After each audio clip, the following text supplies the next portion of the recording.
Halo semuanya, selamat berjumpa kembali bersama Siska Apulina. Nah, hari ini kita akan belajar matematika, bukan? Oke, sebelumnya kamu telah belajar tentang pola aritmatika. Nah, di pola aritmatika kemarin kamu sudah belajar tentang bagaimana menentukan bentuk umum suku ke N. Nah, kamu juga sudah belajar tentang menyelesaikan masalah yang berkaitan dengan pola aritmatika. Nah, hari ini sebagai kelanjutannya, kamu akan belajar tentang pola geometri. Nah, apa sih pola geometri itu? Bagaimana cara menentukan bentuk umum suku ke N-nya? Oke, nanti kamu bisa tahu itu setelah kamu menyaksikan video ini dari awal sampai akhir. Nah, di situ nanti kamu bisa menentukan bentuk umum suku ke N, kamu bisa menyelesaikan masalah yang berkaitan dengan pola geometri. Jadi, selamat belajar dan selamat mengikuti pelajaran ini. Jangan lupa kamu juga harus tetap semangat supaya apapun yang kamu pelajari dapat kamu pahami dan dapat kamu mengerti. Baiklah, selamat belajar semuanya. Baiklah, kita akan lanjut pelajaran kita hari ini, yaitu tentang pola geometri. Sebagai lanjutan dari pola-pola khusus di bab pola bilangan SMP kelas 8. Nah, sebelumnya kita sudah belajar tentang pola aritmatika kan? Hari ini kita lanjut tentang pola geometri. Oke, kita lanjut. Nah, perhatikan gambar berikut ini. Oke, coba kamu lihat gambarnya. Nah, ini ada seorang anak yang bernama Dodi. Dodi mengamati bakteri menggunakan mikroskop. Ia melihat satu bakteri pada pukul 9. Setiap 10 menit, bakteri tersebut membelah diri menjadi 2. Tahukah kamu berapa banyak bakteri pada pukul 11? Oke. Untuk menyelesaikan masalah tersebut, kita ketahui terlebih dahulu bahwa bakteri tersebut selama 2 jam atau 120 menit, yaitu dari pukul 9 sampai dengan pukul 11, akan membelah sebanyak 120 menit bagi 10 menit sama dengan 12 kali. Jadi satu bakteri itu akan membelah sebanyak 12 kali. Dan ditanya berapa banyak bakteri setelah 12 kali pembelahan. Nah, kita perhatikan ilustrasi berikut. Awalnya ada satu bakteri. Setelah 10 menit, yang satu bakteri ini menjadi 2. Oke, kemudian yang 2 bakteri masing-masing satu membelah jadi 2 dan satunya lagi membelah menjadi 2 sehingga jumlahnya sekarang ada 4 bakteri. Kemudian yang ini menjadi 2, bakteri yang ini menjadi 2 lagi, yang ini juga menjadi 2, yang ini juga menjadi 2. Jadi jumlahnya setelah pembelahan ketiga adalah 1, 2, 3, 4, 5, 6, 7, 8 dan seterusnya. Kita tuliskan pola barisannya, di mana satu bakteri akan membelah menjadi 2 bakteri setelah 10 menit, menjadi 4 setelah 20 menit, menjadi 8 setelah 30 menit, dan seterusnya. Maka kita akan peroleh barisan bilangan seperti berikut. Ya, kita lihat yang 2 ini menjadi suku pertama atau U1, kemudian suku kedua, kemudian suku ketiga, kemudian suku keempat, dan yang 32 ini adalah suku kelima, dan seterusnya. Jadi ada terbentuk barisan bilangan. Kita lanjutkan. Nah, barisan bilangan 2, 4, 8, 16, 32. Coba kamu perhatikan perbandingan antara suku setelah dan suku sebelumnya. Jadi kalau ini suku sebelum, setelahnya adalah ini suku keempatnya, suku keduanya adalah suku setelah. Kemudian kalau ini suku sebelum, ini adalah suku setelah. 8 suku sebelum, 16 adalah suku setelah, dan seterusnya. Nah, kita lihat ya. Perbandingan suku kedua dengan suku pertama, atau kita baca boleh U2 bagi U1, atau U2 banding U1, itu sama dengan 4 bagi 2, hasilnya 2. Oke, kita lihat lagi, U3 adalah 8 banding U2. U2-nya itu adalah 4. Maka hasilnya adalah 2. Kita lanjut lagi. U4 banding U3 itu adalah 16 banding 8. Hasilnya sama dengan 2. Kemudian U5 bagi U4 sama dengan 32 banding 16 sama dengan 2. Oke, kamu lihat, perhatikan setiap perbandingan ini. Perbandingan antara suku setelah dengan suku sebelum. Kamu perhatikan. Kita lanjutkan. Apa yang dapat kamu simpulkan? Tentunya kamu akan menyimpulkan bahwa U2 banding U1 sama dengan U3 banding U2 sama dengan U4 banding U3 sama dengan U5 banding U4 sampailah nanti kita ke UN banding UN kurang 1.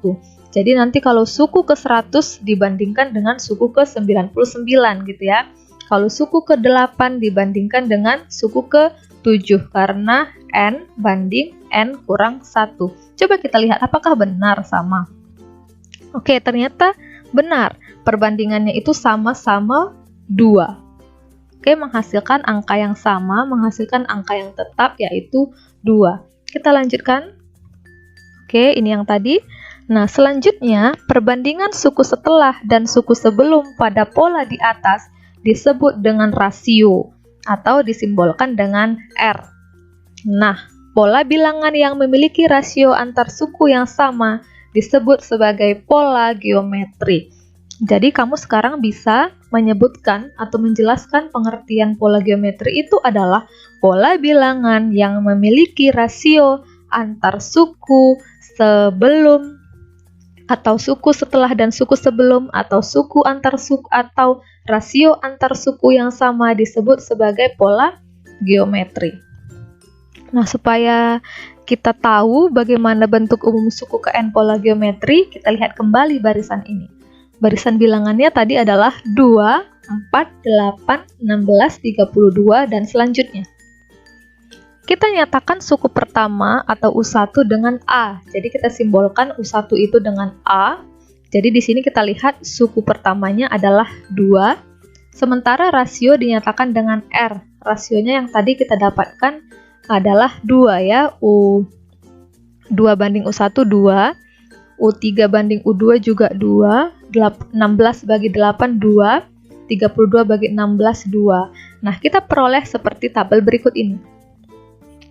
Suku pertama ya, suku pertama banyak bakterinya adalah 2. Suku pertama ini adalah pembelahan yang pertama tadi. Setelah pembelahan yang pertama dihasilkan banyak bakteri 2. Setelah pembelahan kedua atau suku kedua 4. Nah, dapat dari mana itu 2-nya?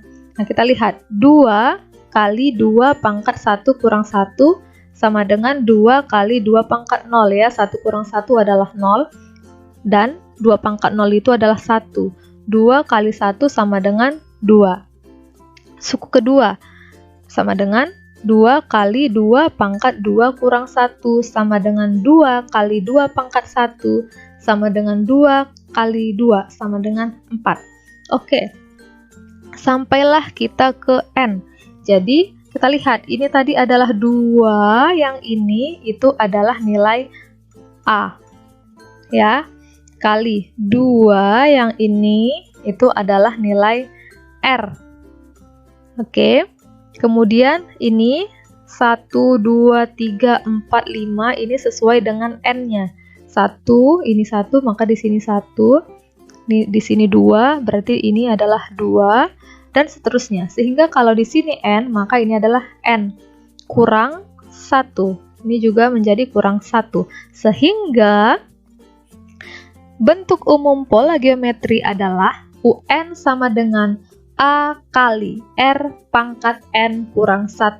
Jadi kalau ditanya U10 berarti A kali R pangkat 10 kurang 1 menjadi R pangkat 9. Begitu dia seterusnya untuk bilangan yang lain. Nah, supaya kamu lebih paham, perhatikan contoh berikut. Diketahui pola geometri 2, 6, 18, 54, 162. Jadi ini adalah barisan bilangan ya, barisan bilangan geometri. Yang ditanya adalah tentukan suku ke-8. Kita lihat pertama nilai A. Nilai A di sini adalah 2 karena suku pertamanya adalah 2. Kemudian kita cari nilai R. Kita buat saja perbandingan U2 banding U1. Maka di sini kita lihat 6 banding 2 sama dengan 3. Selanjutnya yang ditanya adalah suku ke-8. Berarti kita tuliskan dulu bentuk umumnya. UN sama dengan A kali R pangkat N kurang 1. Yang ditanya adalah suku ke-8. Berarti U8 sama dengan 2 kali 3. 3-nya ini dari mana? 3-nya ini adalah R, 2-nya ini adalah nilai A. Kali 3 pangkat 8 kurang 1. 8-nya ini adalah N. Ya. Kemudian kita lanjut. U8 sama dengan 2 kali 3 pangkat 7. 7-nya itu hasil dari 8 kurang 1. Kemudian U8 kita dapatkan 2 kali 2187. 2187 ini adalah 3 pangkat 7, yang artinya 3 kali 3 kali 3 kali 3 kali 3 sebanyak 7 kali. Oke, sehingga kita dapat nilai dari U8 adalah 4374. Jadi, suku ke-8 dari barisan bilangan tersebut adalah 4374. Oke, gimana? Gampang bukan? Kita lanjut ke contoh yang kedua. Diketahui pola geometri 32, 16, 8, 4, 2, 1. Tentukan suku ke-9 dari pola tersebut. Kita jawab, pertama kita cari nilai A. Ya, nilai A-nya di sini adalah 32. Nilai R-nya adalah kita buat perbandingan U2 banding U1, yaitu 16 banding 32. Ini sama dengan 1/2 ya. Ini seharusnya di sini ditulis 1/2. Oke, coba kita tulis saja di sini nilainya 1/2.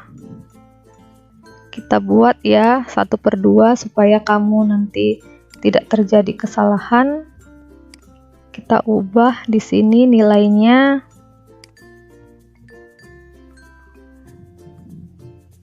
Oke, nilainya itu adalah 1/2 atau setengah. Kita ulang. Oke, nilainya adalah 1/2. Jadi kamu juga harus teliti supaya kamu bisa menjawab dengan benar 1/2. Oke, kita lanjut. Kita tuliskan kembali rumus suku ke N-nya. UN sama dengan A kali R pangkat N kurang 1. Sehingga kalau yang ditanya suku ke-9, oke ya, ini juga yang ditanya adalah suku ke-9. Ya, kita bisa perbaiki supaya kamu bisa paham nanti. Yang ditanya di situ adalah suku ke-9, bukan suku ke-8 ya. Suku ke-9 ya. Maka ini juga suku ke-9. Yang ini juga suku ke-9. Oke, suku ke-9 atau UN. U9. Nah, itu supaya kamu bisa lebih paham ya. Kita lihat. Maka yang ditanya adalah suku ke-9. A-nya adalah 32, berarti 32 kali 1/2 pangkat 9 kurang 1. Kemudian, suku ke-9, 32 kali 1/2 pangkat 8. Oke, sampailah ke 32 kali. 2 pangkat 8 itu adalah 256. 1 pangkat 8 itu adalah 1, sehingga 1/2 pangkat 8 itu sama dengan 1/256. Sama dengan 32/256. Kalau kita sederhanakan sama dengan 1/8. Jadi suku ke-9 dari barisan bilangan tersebut adalah 1/8. Oke, kamu harus pahami ini lagi, kamu ulangi lagi jika kamu belum paham, sehingga nanti ada soal, ada permasalahan, kamu bisa menjawabnya dengan benar. Nah, sampailah kita kepada tugas. Tugas yang harus kamu selesaikan. Ada 3 soal. 1. Tentukan suku ke-10 dari barisan geometri 5, 10, 20, 40, dan seterusnya. Yang kedua, tentukan suku ke-8 dari barisan geometri 108, 36, 12, 4, dan seterusnya. Dan yang ketiga, selidiki apakah barisan bilangan berikut membentuk pola geometri. Jadi, nanti setelah kamu selidiki, kamu bisa menyatakan ini membentuk pola geometri atau bukan dan sertakan alasannya. Nah, sekian dan terima kasih untuk pembelajaran hari ini. Kamu bisa menyelesaikan tugas kamu. Semoga berhasil dan tetap semangat. Sampai jumpa. Oke, kamu sudah melihat video tayangan yang berisi tentang materi pola geometri, bukan? Nah, bagaimana? Apakah kamu sudah memahami? Oke, tentunya kamu sudah paham dong bagaimana cara menentukan rumus suku KN dari pola geometri. Kamu juga sudah bisa menyelesaikan masalah yang berkaitan dengan pola geometri. Oke, jadi Ibu harap kamu bisa menyelesaikan tugas yang Ibu berikan di video tadi. Selamat mengerjakan tugas. Baiklah, karena kamu sudah selesai menyelesaikan tugas, kamu sudah bisa menyelesaikan masalah yang berkaitan dengan pola geometri. Jadi Ibu ucapkan selamat kepada kamu. Oke, jadi jangan lupa untuk like, komen, dan subscribe channel ini supaya kamu bisa memperoleh pelajaran yang penting buat kamu pelajari. Oke, sampai jumpa kembali di pelajaran selanjutnya.